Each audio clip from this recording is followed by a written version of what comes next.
It's really wonderful to be able to spend this time with you this evening. So thank you so much for coming online and actually, spending your time to work out how to manage this thing called stress.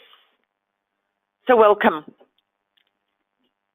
My name is Karen Walsh, and I'm here to talk to you a little bit about 8 ways to keep stress under control as a woman and how to best move forward when we're dealing with a lot of the difficult things that we as females do work with all the time or live with all the time.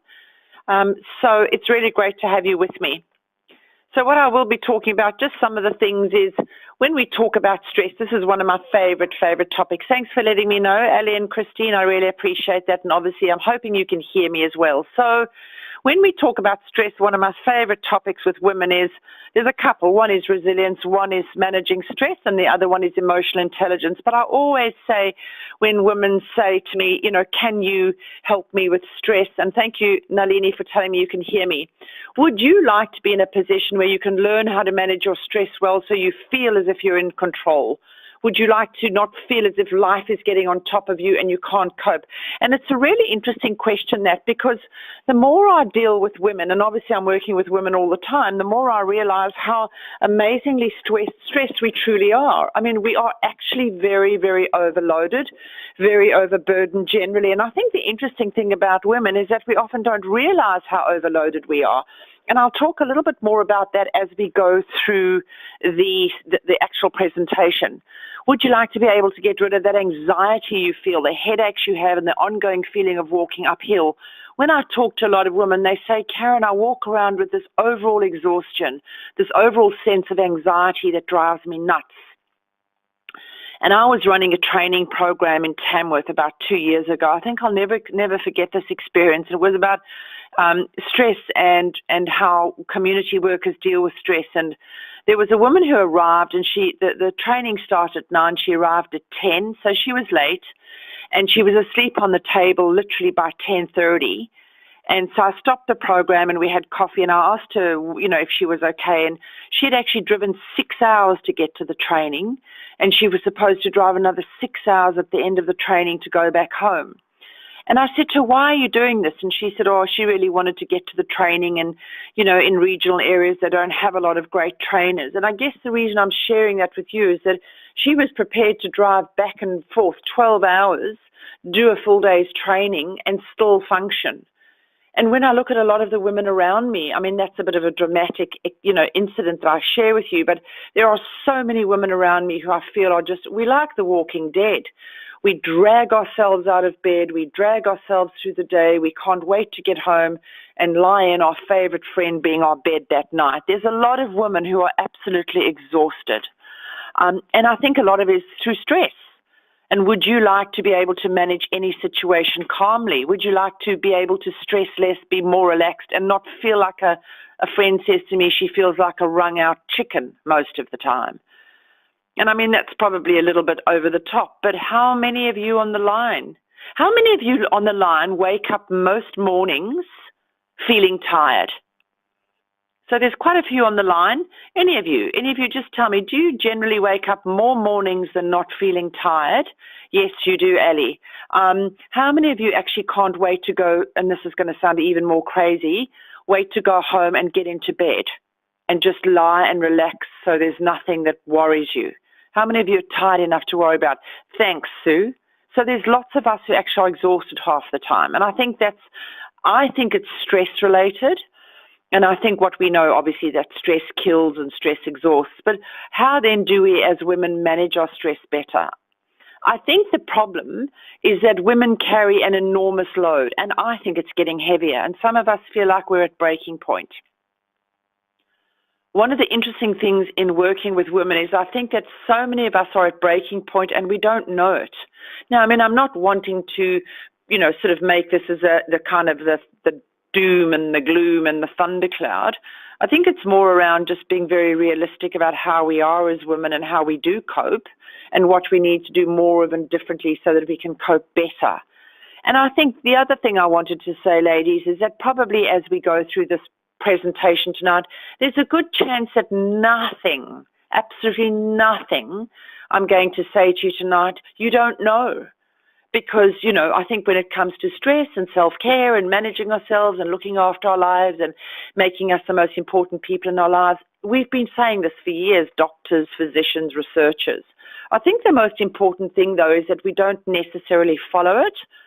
And when I make the comment I'm not in any way a sexist. I'm not a male basher. I have fabulous men in my life.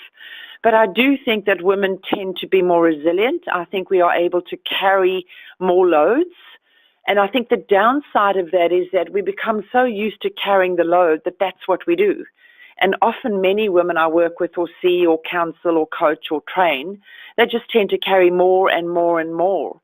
And I really believe that as life is getting more complicated and more stressed, I mean, look at the rate of the traffic and the speed of the traffic around you. I think it's really something that as women we need to consider more deeply and more comprehensively, particularly as we get older, because I think stress impacts us, stress kills us, and stress is exhausting. So maybe it's time to see how we can deal with this through, look just differently. Maybe it's time to think about, how do I handle my stress? Quite often when I'm asking women, so what makes you stressed? They'll say, oh, I just work too hard. Anything else? No, just work too hard. And when I say that, I think there's often a lack of insight into how we do live, what does make us stressed, how stress affects us as females. I mean, some of us are generally wound up. I think about it's quite interesting when we talk about transgenerational characteristics. I have 3 children. My oldest child is a girl, and she is very angsty, very stressy quite easily. Then I have a boy who's kind of halfway. And then my youngest child is a male, and I think if I could get him wound up occasionally, it would be a good thing. Like, this young man does not know stress. He just cruises through life. And I often look at him thinking, firstly, where does he come from? But secondly, how wonderful would that be to nothing worries him. He'll never die of a heart attack. He'll never die of some stress-related disease. It's really interesting to see that. And, are you somebody who's quite angsty, or are you somebody who's quite relaxed? Do you react to life and things too easily? Do you, find that depending on how you are at work or how you are at home or maybe your menstrual cycle, are you somebody who tends to manage life well emotionally, or do you tend to get quite stressy quite easily? And the reason why I ask that question is some women can't tell me, I don't know, Karen, depends on the day. What I really try and say to women is, let's see if we can become self-insightful. Let's see if we get to a stage as women that we know what those things are that are going to stress us out. We know what things are going to make our mood different. And I think as I've got older, I've got better at it. But as a younger woman, I was not good at it. So I tend to be quite, what's the word my mother would use, very energetic. But also I think if I'm truthful, I can get quite anxious quite easily. And why is that? A whole range of different things. But I think, unlike my sister, I was born more uptight. And therefore, I think this is a really key outcome of this webinar, is that if you tend to be more uptight, you really have to work harder at managing your stress better. Because if you don't do that, generally you just go from stress to stress to stress and nothing changes. So I think with women, it's about learning to be more insightful about how we are and how we manage stress and what we need to do with our stress. Because at the end of the day, here's the thing, stress kills. Stress kills. And I always tell the story of my hairdresser, who's the most lovely young woman, and 2 years ago, her husband at 39 was dead before he hit the floor. He was quite skinny. He wasn't an overweight man. He smoked. That didn't help. He didn't drink. That helped. But he was a really stressy man, and stress kills. So am I able to feel more in control and manage my life and difficulties better? I hope that you're actually asking yourself this question before you even came online. I mean, why did you come online? Probably because these are the things I'm talking about that worry you or concern you. Maybe you do worry too much. You're a worrywart. Maybe you find yourself anxious or stressy.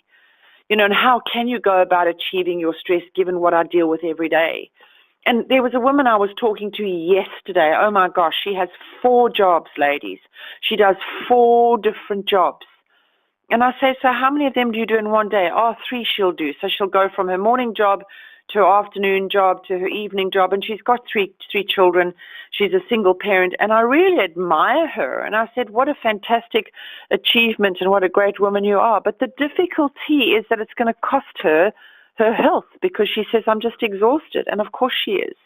So we had this long discussion, was could there be things she could do differently? Could she manage her stress differently? Or, could she create a life that's not as anxious as she is? So as I always do, I give some of you the opportunity to have a one-on-one session with me if you would like to discuss these issues and to try and work out a way moving forward, and there's no cost involved in that. So a little bit, as I said, there's quite a lot of you on the line. I won't bore you too much with the details, but I think it's important you know who I am. I coach women. I own a business. I do international leadership development. I coach many men and women.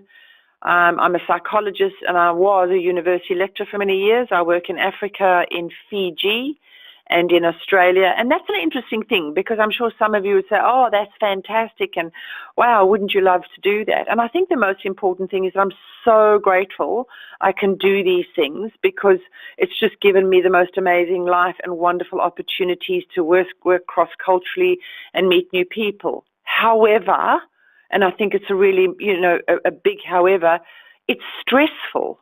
It's on planes, off planes, finding cabs to book into hotels that I really don't enjoy. And I find, on the one hand, people think it's really fantastic and wonderful, but it's stressful for me. And as I get older, I find I'm enjoying the travel less. The work, love, stressful, the travel. But I have a passion, a deep passion with women, and have for many, many years. I've got a long background in working, sadly, in domestic violence. And I was fairly instrumental in 2005 in setting up the 1-800 Respect line that is still in operation today, and counselling training about 900 women to go on that line. So my life is around leadership and team development, but also helping women lead lives I believe they were born to lead, from fear and limiting beliefs that they'll never get to where they want to go. So I'm very big on gender equality. I work in a lot of organizations around, gender equality and helping women. And then in leadership, I deal with government, private sector, educational companies, etc. My team and I have won various national and international awards for the work that we do, and I don't say that with a sense of arrogance, but more a sense of pride and absolute deep gratitude for the wonderful, wonderful people with whom I work. And I write and I do speaking and all those kind of things. So that's a little bit about me, and that obviously gives you the insight. Some of you I've never met before online. Obviously, I know who you are in terms of the names online. But some of you have obviously not met me, so it's lovely to meet those of you whom I haven't met before, and obviously to reconnect with those of you whom I have. Just some pictures of me working, on different continents. So the Empowering Women to Thrive program comes initially from my work with women. And it initially came out of the domestic violence space, and it's, as I say, helping women and at all levels thrive. And what it really is, it's a 9-stage online women's program. It's called Be Unstoppable. And the 9 stages, it's a very important program that's very close to my heart. It's about 55 hours of online women's empowerment learning, and it took us a year to upload. And it's for women around the world. At the moment, we've got about 1,900 women on the line on the program we launched in June. And I'm actually going to share something here with you this evening about the Be Unstoppable program. I've been asked for years, if I can say to you years, probably decades, to write a program for women online, an empowerment program, sorry.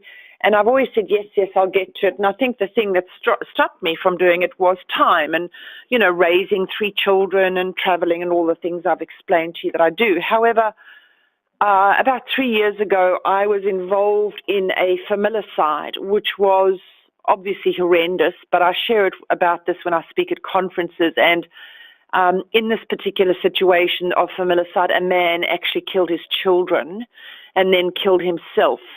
Now, I don't tell you this for shock value. I tell you this because I need you to understand why I wrote Be Unstoppable.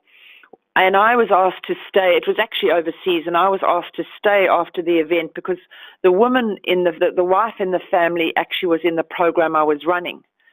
So on the last day, this is what happened, and the university was at a university. The university dean asked me to stay. So I stayed for 10 days sorting out the chaos. And I remember getting on the plane really angry and looking heavenwards and sort of saying for inspiration, what do you want me to do? And this online program, Be Unstoppable, came into my mind.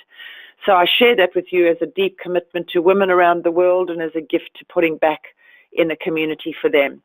The Empowering Women to Thrive at Work is a 12-stage face-to-face, so we do a whole range of different things for women. And it's not leadership, ladies, it's women at any level. We run retreats for women, coaching, and monthly webinars, which you're on tonight, and I'm so glad that you're here. So get involved, be part of what we do, and hopefully at the end of next year, I'm going to run the first Empowering Women to Thrive program in Australia. Conference in Australia. A little bit about us, what we do. Oh, here's the Be Unstoppable program I was telling you about, which I will actually visit at the end of the day. So it's written by women, for women who understand women, and then we've got a registration you can go on, and I'm going to give you a discount to the program if you would like it. So that's Be Unstoppable. So I put this in. I think it's quite a cute little picture. Do you ever wake up feeling like this? So Ali, you said you wake up tired. Do you wake up like this sometimes in the morning thinking, oh my gosh, which is the right way up? It's like, oh, do I have to go to work today? And one of the things I know when I'm stressed, and we all have different indicators of stress, I don't know whether any of you have this, ladies, but when my bones burn, I could be lying in bed and my bones are burning. And it's quite weird, same bed, same body weight. And it's always, it doesn't happen a lot, but when it does, it's my body saying I'm burning, which means I'm tired. And I wake up thinking, oh, like this. Or you could, of course, have a bad hair day. And often bad hair days are stress generated. Or you can have that kind of, oh my gosh, I've got to get up. I am so tired of trying. So probably all three of those or some of those. That's just a bit of fun, but a bit of seriousness behind the fun. But I think it's time to be zestful and energetic. So hopefully from this webinar onwards, you're going to take on board some of the things I'm saying, even though you might have heard it before. But now you might be more ready to listen to what I'm saying. You're going to have a plan to work out what am I going to do moving forward to change my life and be less stressed. That woman that you see here is 96 years of age. Now listen, I'm a lot younger than that, and I cannot do that. Look at that. Can you believe that? You want to be like that. So there you go, all of you. Ali, Christine, Nalini, Sam, Jacinta, MJ, all of you on the line. This is what we want to be like moving forward. This is what we want to be like. We were able to really be zestful and have the most amazing stress-free lives as much as we can. Just by the way, a quick thing, that a certain amount of stress, I won't bore you with the details, 3 kinds of stress. One is eustress, E-U-S-T-R-E-S-S. That is good stress. Stress that makes you go to work and get money to pay the bills. We have to have a certain amount of stress. Good stress is eustress. Then we have acute stress, which is very short in duration. It's quick, like a sharp noise or a sharp pain. And then we have chronic stress, which is ongoing stress. So, for example, women who were living in a domestically violent relationship, who have been living in that relationship for so long, they don't even know they're stressed anymore, chronic stress. So we talk about what is stress. The physical, mental, or emotional strain or tension about an event or situation in life or ongoing things, just life, life can be very stressy. And there's 3 components of stress, and I think this is a very important outcome of this particular webinar. Number 1, as I said earlier, I alluded to personality. The other one is pressure, and the other one is coping mechanism. So when we talk about personality, we talk about...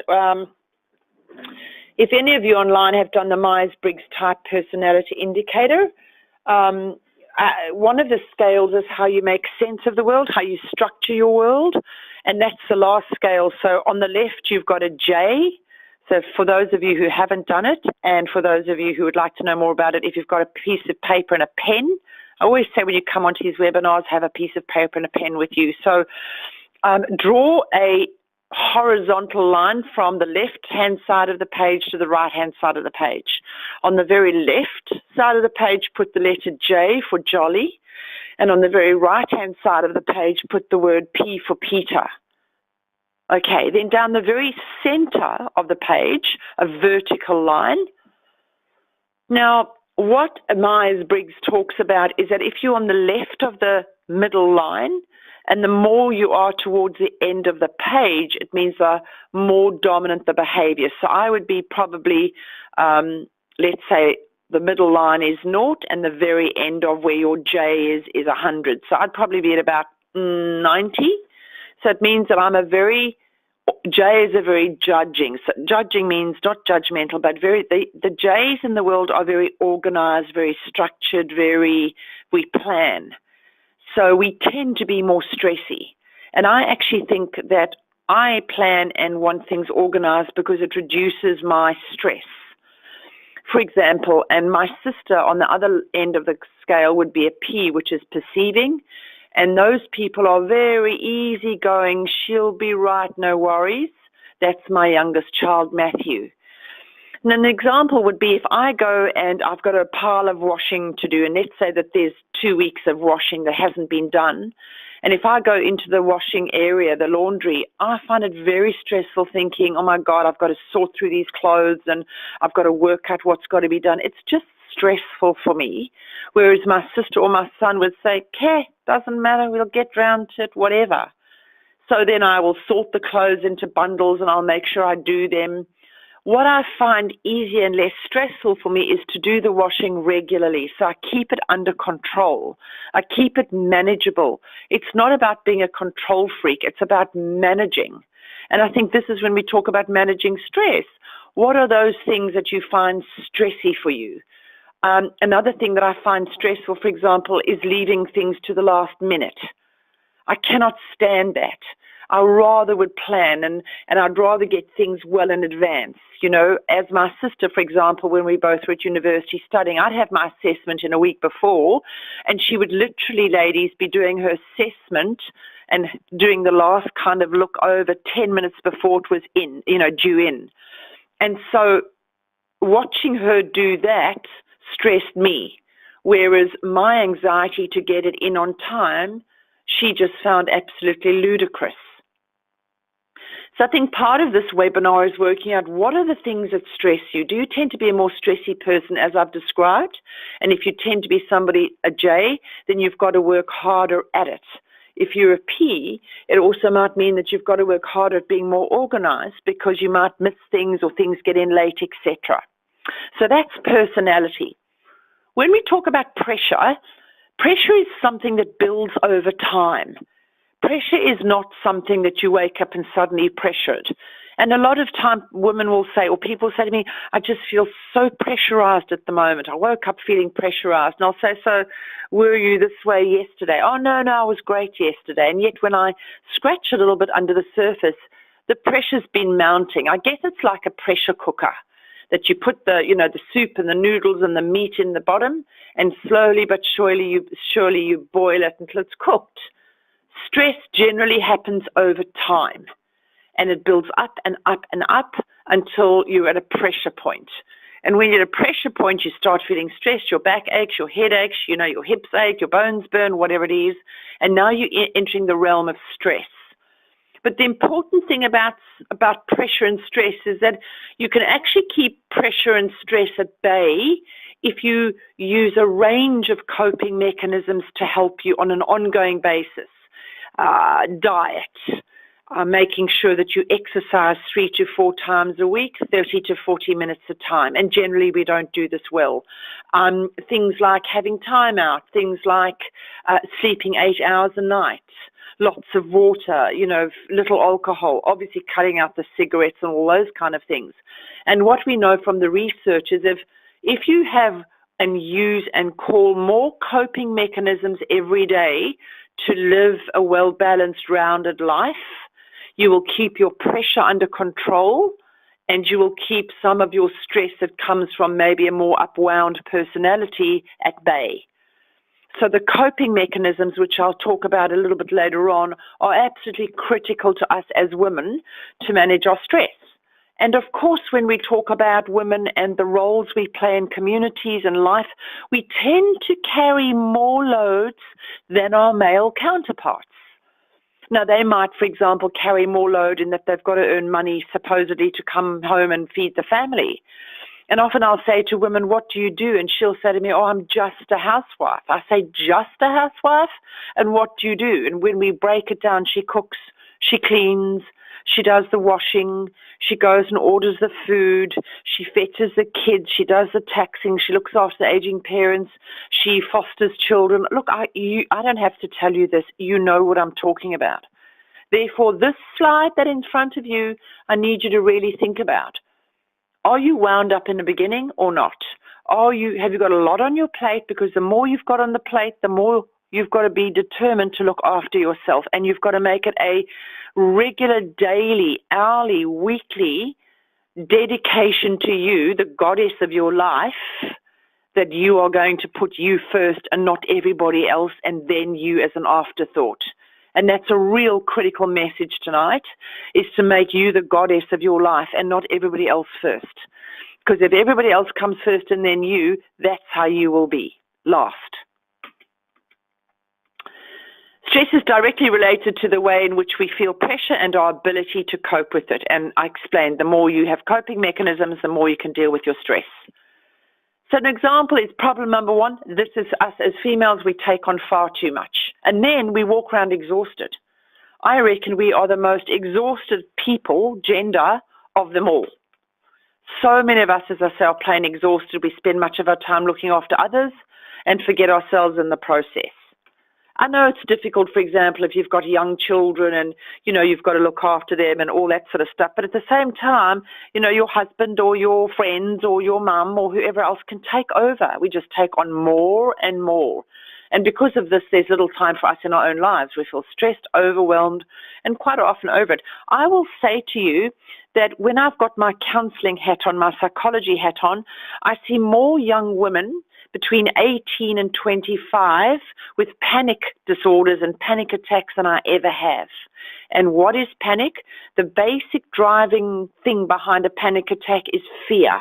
And what is beyond fear is stress. Stress and fear are best mates.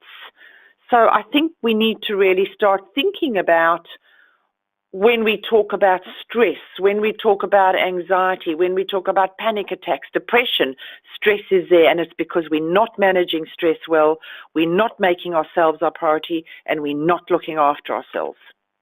So if you're in that situation, we take on too much and we're exhausted, what happens then is we tend not to enjoy our work because we've lost our mojo.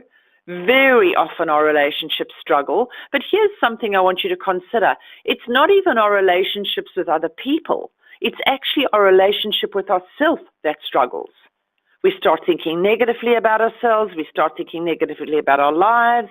We say things like, we're too fat, we're too ugly, we're too old, we'll never get the job, what's the point? And obviously I might be a little bit of exaggerating, but I think you get what I'm saying, is that we're losing the ability to have great relationships with ourselves. We've lost our mojo. And when women lose their mojo, often that's when I get the call when they're depressed and anxious to say, where's the mojo? And we go looking for the mojo. Life becomes a chore, ladies. And when we're in this state, it's not even a state of stress. We're beyond the stress. We're now going into the realm of low self-esteem, low confidence, and often depression.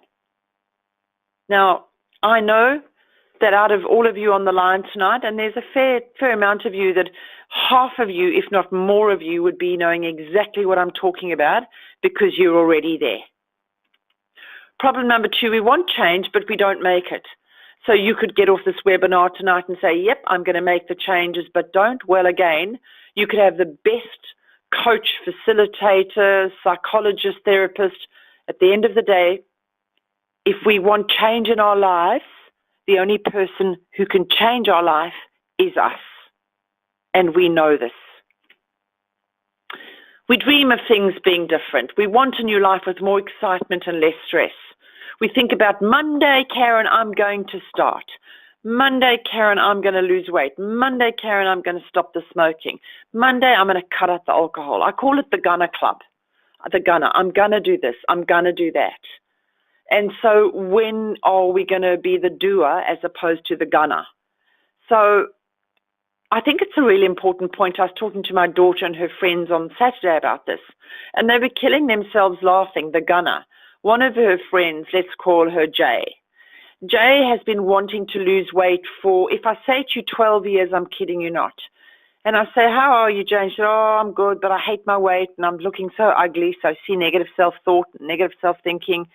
So I say, Jay, well, what are you going to do about it? She says, well, I'm going to lose weight. When, Jay? Well, probably next week. And I said to Jay, you've been saying that to me for 12 years. And she said, I can't believe that. I said, you have. And then we counted back and we worked out it was actually 14 years. And she tells me that her relationship isn't working because she's fat and overweight and nothing's going well in her life. So notice negative thinking. And she says, it's just stressing my whole life out. I'm miserable. I'm depressed. So you see the cycle, a treadmill that she's got onto, this way of thinking, which then brings about more stress for her. We think about how things will change when we retire or when we have more time or when we get more leave or when we earn more money. So nothing really changes. And then what happens is, often by the time we manage our stress and take leave, we're too exhausted to enjoy it, or we get sick as our bodies have had enough.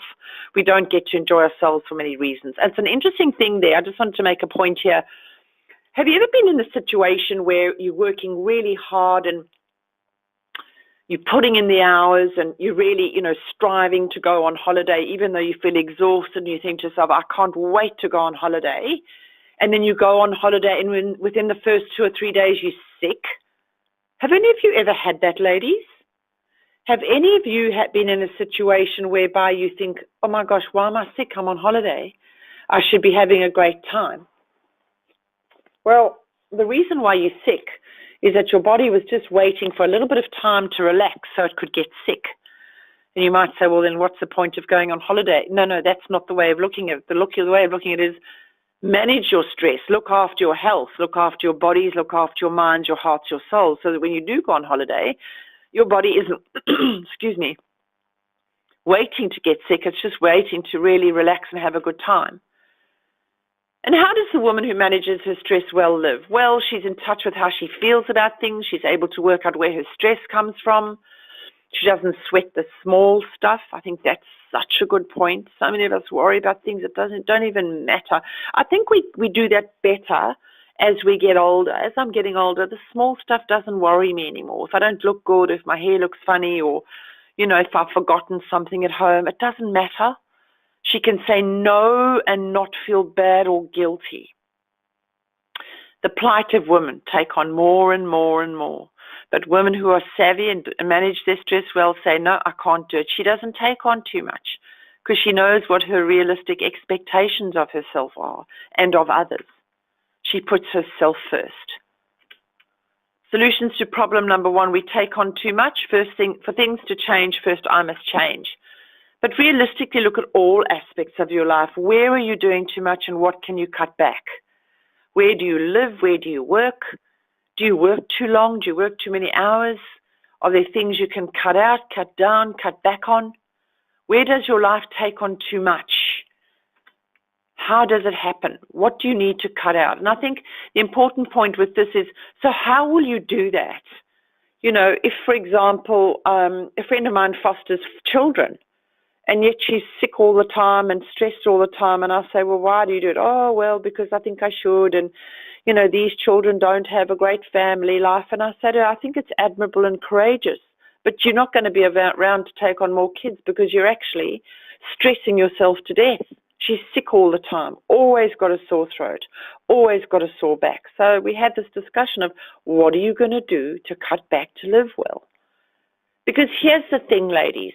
My grandmother said this to me, and I want you to remember this and write it down and stick it everywhere. Our health is everything. Without our health, everything is nothing. If you don't have your health, you've got nothing. And stress is the one thing that can compromise our health. So solutions to problem number 2, we want change but don't make the effort. Well, we've got to change that because if we don't, nothing's going to change. So one of the things might be to read or learn more about how stress impacts you. Understand that you are the person who has control over how you respond to life.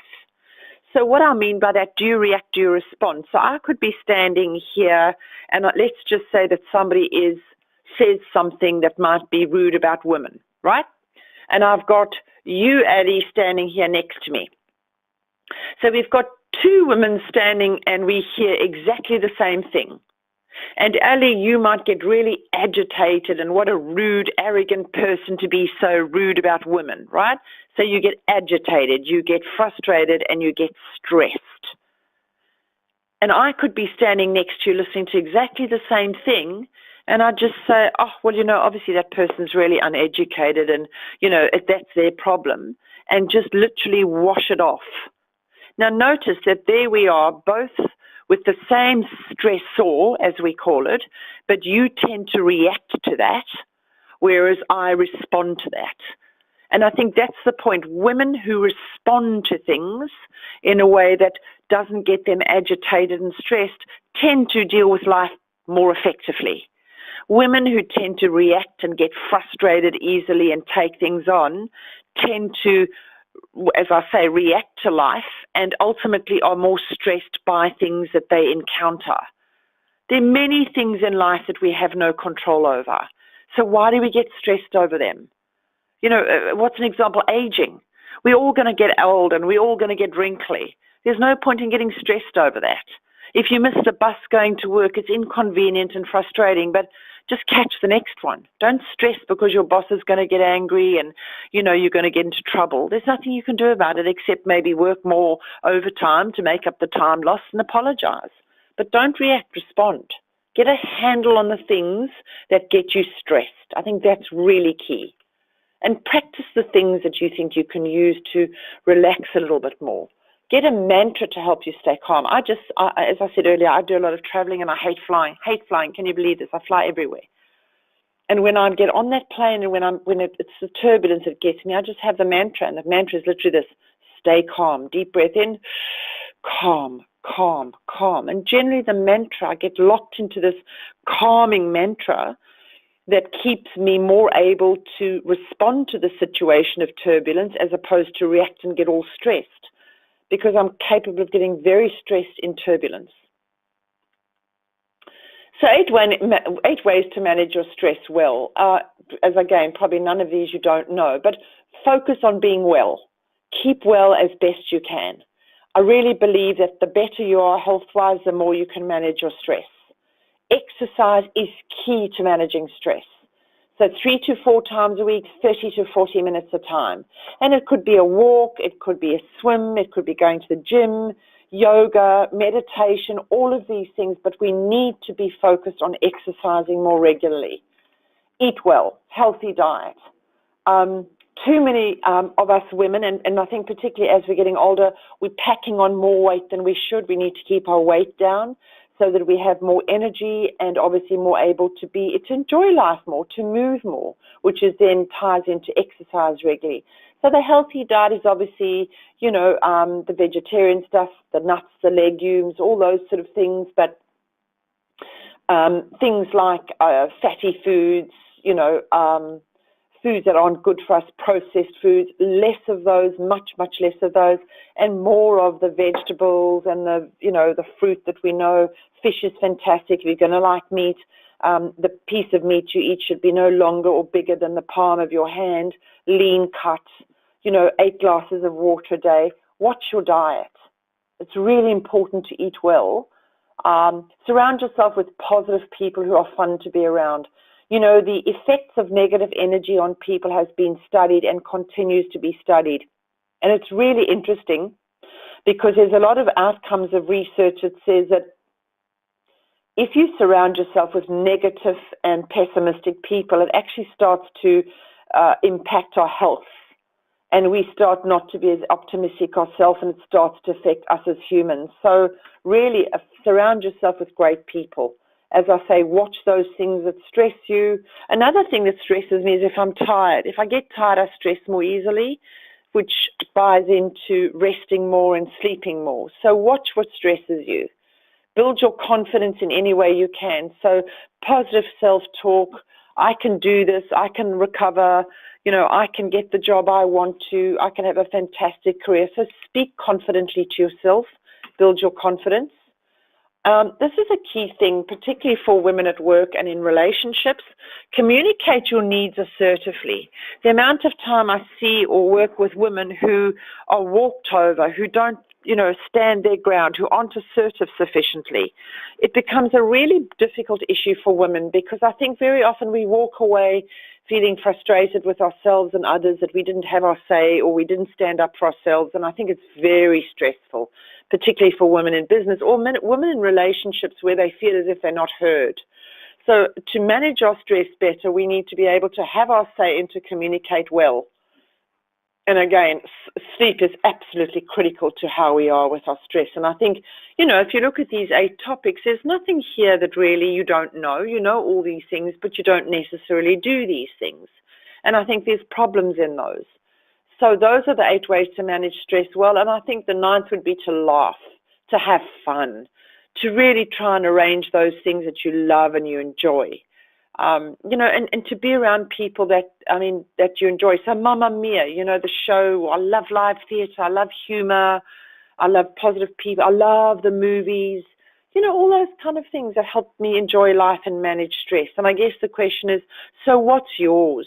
What really gets your mojo going? Nurture yourself and have fun. I saw this absolutely beautiful lipstick the other day. Now, I'm quite girly at times, not all the time, but I love my lipstick. And it was really expensive. It was a $70 lipstick. And I thought, oh gosh, that's expensive. And I thought, you know what? I'm worth it. I'm absolutely worth it. So I bought it. And a couple of years ago, there was a pair of leather boots that went, you love this, ladies, it went just over my knees. So it was like a twiggy, long boots, and they're expensive. I think then they're $250. And I thought, I really can't afford that. That's a lot of money. And you know what I thought? I walked past those boots. I don't know if you've ever had this experience, about 4 or 5 times. I'm sort of negotiating the stress in my mind, thinking, I really shouldn't, but I'd love to. And then I had this thought in my mind, which is really kind of mind-altering. I thought, you know what, bugger it. I deserve it. I work my butt off. I am there for everybody else. I'm there to help serve and to be of assistance to and guide and counsel and mentor. I deserve those boots. And do you know what? Those boots are the most worn pair of shoes I have, and I still adore them. And I'm so glad I spent the money on them. You know why? Because I am worth it. And here's the thing. So are you. You are worth everything that you want.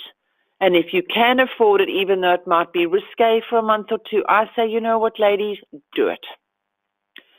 Spoil yourselves, because God, we work hard.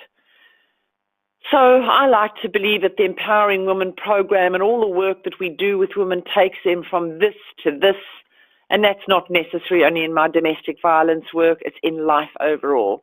Because I think, since the dawn of mankind, we just haven't done ourselves a lot of favors. We need to really rethink our lives as women, rethink our lives in business, rethink our lives in our relationship.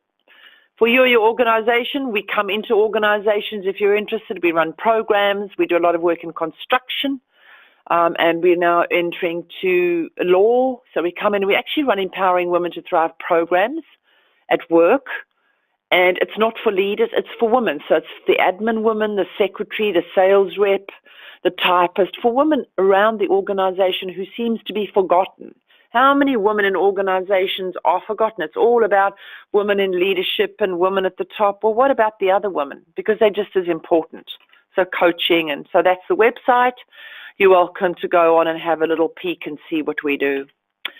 Coming back to my passion, the Be Unstoppable, I told you why I wrote this program. I don't share that often with everybody, but normally it's $297. We're going to offer it to you for $197. However, and that includes GST 9 stages.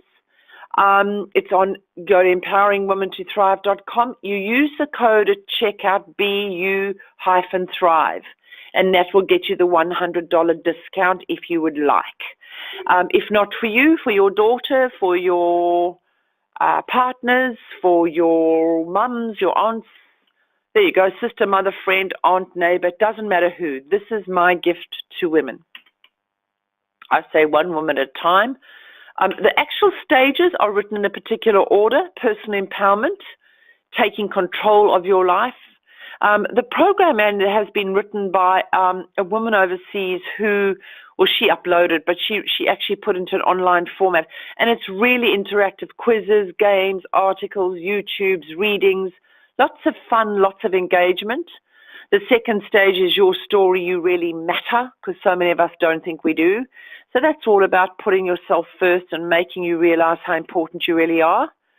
And then I wrote Love, Trust, and Safety in Relationships. And this is about because so many women I work with or deal with are in relationships that really are not thriving, quite frankly.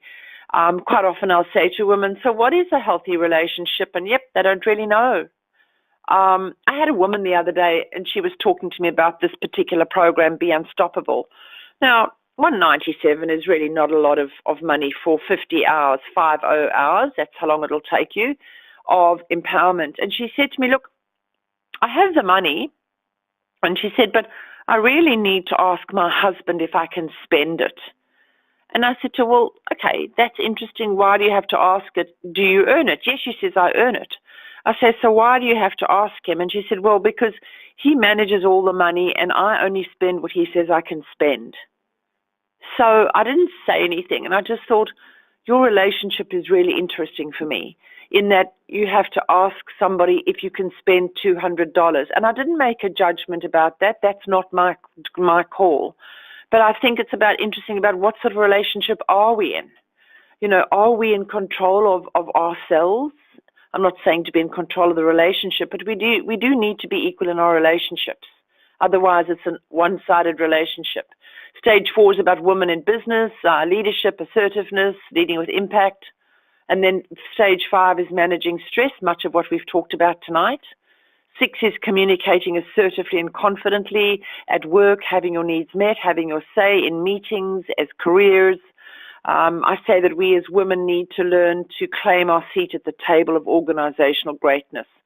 At this stage, we still earn 17.3% less than the man next to us for the same job. And of course, gender inequality is alive and particularly well.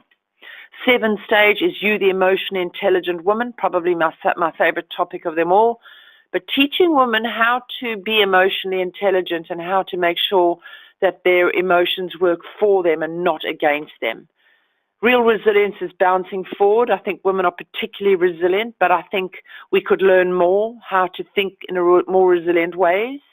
But that also ties into looking after ourselves. Very fascinating subject, resilience. I think women are generally very resilient. And of course, the last stage then is goal setting, creating the dream life you really want.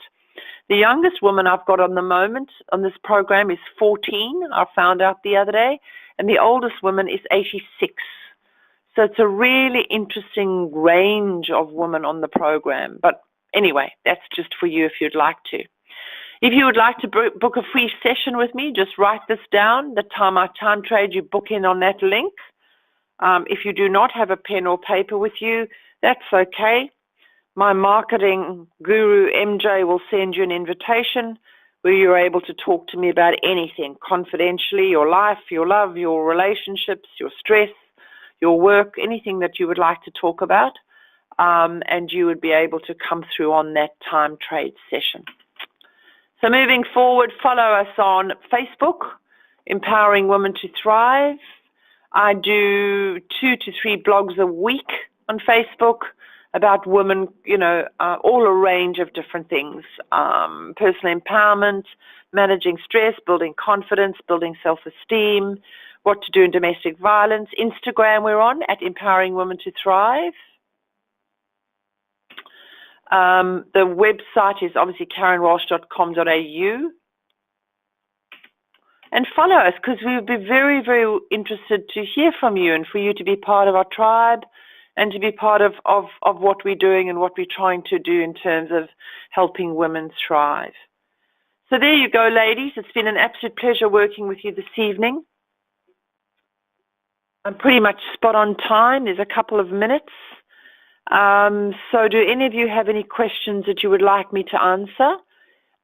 If you would, please just send through the questions now, and I'm very happy to answer any question that you would like me to answer. So it's your time.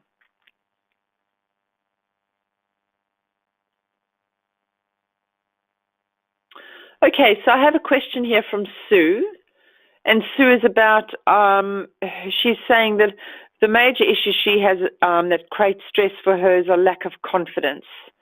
And what can she do about that? I think it's a really good question, Sue. Confidence is an interesting thing because confidence is something that is built over time. You know, you can't wake up on one day and say, yay, today I'm confident, or it's like getting fit. It happens over time. But I think it's more importantly around understanding, coming back to what I said in the beginning, what are those things that you lack confidence in? So let's just say it's speaking out in meetings.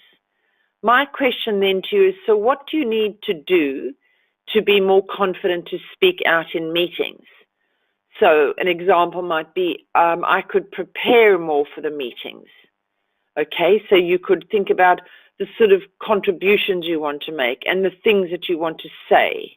And you want to think about how you can raise points that might be meaningful. So you're going to prepare, a few hours in advance of the meeting about things that you will raise.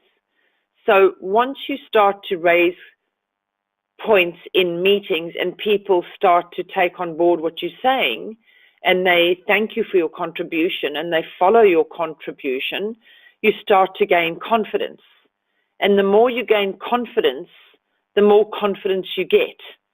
So I think if it's about building confidence, first and foremost, the number one thing I would be doing is working out, what do I lack?